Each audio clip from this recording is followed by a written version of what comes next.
నమస్తే. ఇన్నాళ్ళు నన్ను సపోర్ట్ చేస్తూ, ఎంకరేజ్ చేస్తూ మీ ప్రేమని నాకు అందిస్తున్న ప్రతి ఒక్కరికి కృతజ్ఞతలు. అలాగే ఈ వీడియో కూడా ఖచ్చితంగా మీకు ఉపయోగపడుతుంది. లైక్, షేర్ అండ్ సబ్స్క్రైబ్ చేసి మీ సపోర్ట్‌ని నాకు అందించండి. అలాగే ఈ వీడియో పట్ల మీకున్న అభిప్రాయాన్ని కామెంట్ సెక్షన్‌లో కామెంట్ చేసి తెలియజేయండి. ఇప్పుడు వీడియోని చూద్దాం. నమస్తే, వెల్కమ్ టు అవర్ ఛానల్. నేను పద్మిని. ప్రస్తుతంతో పాటు ప్రముఖ ఆధ్యాత్మికవేత్త, నారీసేన ఫౌండర్, దత్త ఉపాసకురాలు, శ్రీపాద శ్రీవల్లభ దత్తపీఠం వ్యవస్థాపకురాలు శ్రీమతి లతా దత్త గారు మనతో పాటు ఉన్నారు. మాట్లాడదాం. నమస్తే అక్క. జై గురుదత్త. శ్రీ గురుదత్త అక్క. అక్క, శనివారం అష్టమి అంటూ చాలా మంది చెప్తూ ఉన్నారు, కానీ శుక్రవారం అష్టమి, కాలభైరవాష్టమి. పైగా కాలభైరవుడు ఉద్భవించినటువంటి రోజు ఈ కార్తీక బహుళ పక్ష అష్టమి. మరి శుక్రవారం అష్టమి ఖచ్చితంగా చేసుకోవాలి, శనివారం అని చెప్తున్నారు. దీన్ని ఒకసారి క్లారిటీ ఇవ్వండి, ఎప్పుడు చేసుకోవాలనేది. శుక్రవారం అష్టమి అంటే కనుక మరి ఎట్లా ఆ రోజును వినియోగించుకోవచ్చు మీతో? తప్పకుండా పద్మిని, ప్రతి నెల కూడా వస్తుంది, దాన్ని కూడా కాలాష్టమి అంటాం. కానీ ఈసారి వచ్చే అష్టమి కాలభైరవుడు జయంతి, ఆయన జన్మదినం అన్నమాట. కాలభైరవుడిది ముఖ్యంగా అన్ని చోట్ల సెలబ్రేట్ చేసుకుంటాం. నేపాల్లో, శ్రీలంకలో, మన భారతదేశంలో కూడా సెలబ్రేట్ చేసుకునేది కాలభైరవుడిది అష్టమి. కాలాష్టమి చాలా విశేషమైన అష్టమి.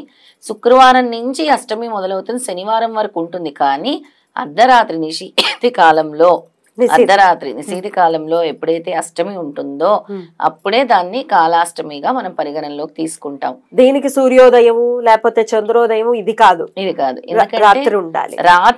రాత్రి వేళలోనే భైరవుడికి పూజిస్తాం, కాలభైరవుడికి ముఖ్యంగా. ఇప్పుడు మనం చూసుకుంటే నార్త్ ఇండియాలో చాలా చోట్ల కూడా కాలభైరవుడిని చాలా విశేషంగా, మన ప్రతి క్షేత్రంలో కూడా, కాశీలో కూడా కాలభైరవుడు క్షేత్రపాలకుడు కదా కాలభైరవుడే. దేవాలయాలకి ద ప్రొటెక్టర్ ఎవరు అంటే కాలభైరవుడు. మనకి కూడా మన సిన్స్ తొలగించడానికి, మన కర్మలు తొలగించడానికి మనం ప్రయాణం చేస్తూ ఉంటాము, మనం దారిలో కాపాడేది ఎవరంటే కాలభైరవుడే. మన కాలభైరవుడు మనం పిలిస్తే పలుకుతాడు కూడా కాలభైరవుడు. ఆయన ఎలా పిలవాలి ఆ మంత్రం కూడా నేను చెప్తాను. He's a protector of our lives అని చెప్పొచ్చు. అలాగే ఒక సక్సెస్, జీవితంలో ఒక సక్సెస్ గనక మనకు కావాలంటే ఈ రోజుని చక్కగా వినియోగించుకొని కాలభైరవుడిని పూజించాలి. కాలభైరవుడి అనుగ్రహం కావాలి అని అంటే ఈ తిథి, ముఖ్యంగా ఈ రోజు ఆయన పుట్టినరోజు రోజు ఆయన్ని విశేషంగా ఎవరైతే పూజతో, అర్చనతో, అష్టోత్తరంతో, కాలభైరవ అష్టకంతో ఎవరైతే పూజిస్తారో తప్పకుండా కాలభైరవుడి ఆశీస్సులు ఉంటాయి. రైట్. అలాగే ఇలా ఉగ్ర స్వరూపాలుగా చూసేటటువంటి రూపాలు ఎప్పుడు నిషేధ కాలంలోనే, అంటే రాత్రి పూటనే వాళ్ళు ఉద్భవించడం అనేది జరుగుతుంది. ఈశ్వరుడు మరో రూపమే కాలభైరవుడు. ఈశ్వరుడు ఏం చేసేవారు? ఆయన రాత్రంతా కూడా ఆయన సోల్ ప్రొగ్రెషన్ అంటే ధ్యానిస్తూ ఉండేవారు. ఇప్పుడు ఆత్మలతో, ఇప్పుడు మనము కాశీలో చూసుకుంటే మణికర్ణికా ఘాట్లో కాలభైరవుడి రూపంలోనే ఈశ్వరుడు మనకు కనబడతాడు. అంటే అక్కడ ఏదో ఒక రూపంలో ఈశ్వరుడు తిరుగుతూ ఉంటాడు. ఆయన అసలు ఉండేదే ఉగ్రంగా, ఆయన రాత్రంతా చేసేదే ఇది. అంటే ఆత్మలతోని చేసేది, ఆత్మల్ని మళ్ళీ తిరగరాసేది, ఆత్మల్ని పైనకి పంపించేది, సోల్ ప్రోగ్రెషన్ అంతా కూడా చేసేది ఈశ్వరుడే. అది ఎలా ఆయన తీసుకున్న 8 రూపాలు, కాలభైరవుల్లో 8 రూపాలు ఉన్నాయి. ఆ 8 రూపాలను కూడా ఒకసారి గుర్తు చేసుకుందాం, విందాం. ఆ రోజు ఆయన్ని స్మరించుకున్నా కూడా చాలా మంచిది పద్మిని. 8 రూపాయల్లో కూడా ఈశ్వరుడు కాలభైరవుడు కాబట్టి. శనివారం అష్టమి అనేది ఒకవేళ శనివారమే చేసుకునేటట్టయితే చేయకండి, నిషిద్ధ కాలంలో ఖచ్చితంగా ఉండాలి కాబట్టి అష్టమి శుక్రవారమే చేసుకోండి. శనివారం వరకు అష్టమి ఉన్నా కూడా అది పరిగణనలోకి రాదు. భైరవుడిని మీరు శుక్రవారం సాయంత్రం నుంచే పూజించుకోవటం మొదలు పెట్టండి. ఎగ్జాక్ట్లీ. మనకు ఉండే కాలభైరవుల్లో అష్టభైరవులు ఉన్నారు. అది రుద్రభైరవుడు, చందభైరవుడు, క్రోధ భైరవుడు, ఉన్మత్ భైరవుడు, కపాలి భైరవుడు, భీషాన భైరవుడు, సంహార భైరవుడు, అష్టాంగ భైరవుడు. ఇలా 8 మంది, 8 భైరవులు ఉన్నారు. 8 భైరవుల్లో ఎక్కువగా కాలభైరవుడిని మనము బాటుక భైరవుడు అంటాం. బటుక భైరవుడు ఆయన్ని ఎక్కువగా మనం పూజిస్తూ ఉంటాం అన్నమాట. ఆయన్ని ఎక్కువ పూజిస్తాము. ఆయన్ని మనము పిలవగానే, అంటే తొందరగా కరుణించేది కూడా భైరవుడే. మనకి చాలా చోట్ల కూడా మద్యాన్ని ఇస్తారు. ఆయన భైరవుడు ఎప్పుడు ఎలా ఉంటాడు? ఆయన సేవించేది మద్యం. అందుకే ఆయనకి తొందరగా కోరికలు ఫలించాలన్నా కూడా మద్యాన్ని సేవిస్తాడు అంటారు. అందుకే అందరూ కూడా ఉజ్జయిన్లో నేను వెళ్ళినప్పుడు కాలభైరవుడి గుడికి కూడా ప్రత్యేకంగా అందరూ కూడా మద్యాన్ని ఆయనకి ఇస్తూ ఉన్నారు అనమాట, సమర్పిస్తూ ఉన్నారు. అలా కాలభైరవుడికి ఎక్కువ అందరూ కూడా ఈ మద్యాన్ని సమర్పిస్తూ ఉంటారు. అలాగే ఆ రోజు ఎవరైతే కొబ్బరికాయ లేదా డ్రై ఫ్రూట్స్, జిలేబీ ఎక్కువ ఇష్టం, వడలు ఎక్కువ ఇష్టం, కాలభైరవుడికి పాయసం ఇష్టం ఎక్కువ, ఇవన్నీ సమర్పించి కాలభైరవ అష్టకం చదువుకోవచ్చు. ఓం కాలభైరవాయ నమః చదువుకోవచ్చు. ఇంకా పవర్ఫుల్ నెంబర్, అసలు ఇంకా పవర్ఫుల్గా నేను చెప్పే స్తోత్రం కనుక చదువుకుంటే మీరు కాలభైరవుడి అనుగ్రహం సంపూర్ణంగా వస్తుంది ఆ రోజు. మరి ఆ స్తోత్రం ఏంటో చదివి వినిపిస్తారా? ఇక శనికి గురువు కాలభైరవుడు, శని దేవుడికి గురువు కాలభైరవుడే.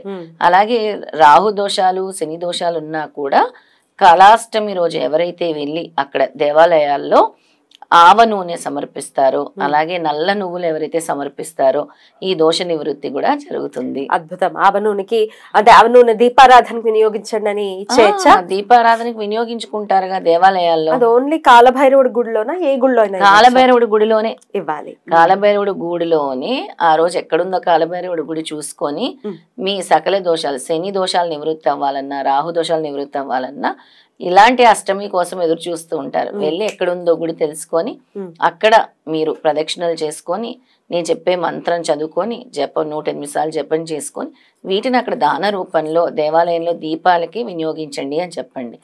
అలాగే చెప్పి అక్కడ పూజారి ఎవరైతే ఉంటారో, పంతులు గారు ఎవరైతే ఉంటారో అక్కడ సమర్పించేసి దానంలాగా ఇచ్చేసి, అలాగే అక్కడ గుమ్మడికాయ, బూడిద గుమ్మడికాయ దీపం ఎప్పుడు నేను చెప్తూ ఉంటాను, ఈ రోజు పెట్టుకునే వాటికి సాక్షాత్తు అమ్మవారి చండీ హోమం చేసినంత ఫలితము, అలాగే మీకు సకల దోషాలు కూడా నివృత్తి అవుతాయి అన్నమాట. బాబా అద్భుతం. చండీ హోమం చేయాలి అంటే చాలా సమయం పెట్టేటటువంటి పరిస్థితి ఉంటుంది, ఎంతో కొంత డబ్బు ఖర్చు అయ్యేటటువంటి పరిస్థితి. దానికి ప్రత్యామ్నాయంగా ఈ దీపారాధన, బూడిద గుమ్మడికాయలో దీపారాధన ఖచ్చితంగా చండీ హోమం చేసినటువంటి ఫలితం ఇస్తుంది అని చెప్తున్నారు. ఖచ్చితంగా ఇస్తుంది. ఒకవేళ మేము కాలభైరవుడి దేవాలయాలకు వెళ్ళలేము అనేవాళ్ళు ఆ రోజు ఇంట్లోనే చక్కగా 2 పళ్ళాలు తీసుకొని బూడిద గుమ్మడికాయని 2 ముక్కలుగా చేసి లోపల ఉన్న గుజ్జు మొత్తం తీసేసి దానికి పసుపు రాసి, అలాగే పైన గంధము కుంకుమ బొట్లు పెట్టి దాని నిండా ఆవ నూనెతో నింపేసేయండి.